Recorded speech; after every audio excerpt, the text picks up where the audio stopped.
കണ്ണൂർ ജനതയ്ക്ക് സർക്കാരിന്റെ ഓണസമ്മാനമായി ആനക്കുളം നാടിന് സമർപ്പിച്ചു. നവീകരിച്ച കുളത്തിന്റെ ഉദ്ഘാടനം മുഖ്യമന്ത്രി പിണറായി വിജയൻ നിർവഹിച്ചു.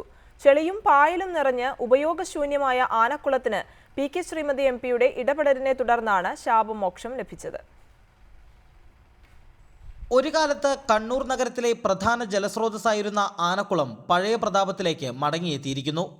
ആഫ്രിക്കൻ പായലും മാലിന്യവും നിറഞ്ഞിരുന്ന കുളത്തിൽ ഇപ്പോൾ ശുദ്ധജലം നിറഞ്ഞിരിക്കുകയാണ്.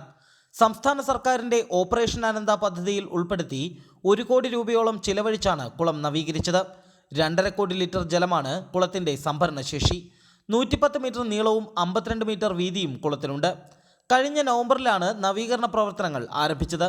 3.5 മീറ്റർ ആഴത്തിൽ അടിഞ്ഞുകൂടിയ മാലിന്യം നീക്കി ആഴം കൂട്ടിയാണ് കുളം വൃത്തിയാക്കിയത്. നിർമ്മിതി കേന്ദ്രത്തിനായിരുന്നു നവീകരണ ചുമതല.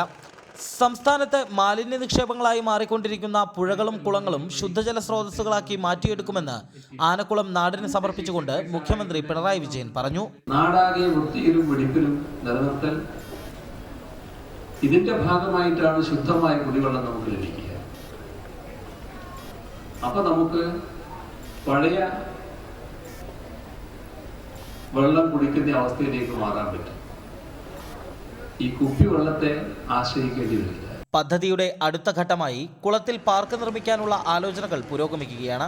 റിപ്പോർട്ടർ, കണ്ണൂർ.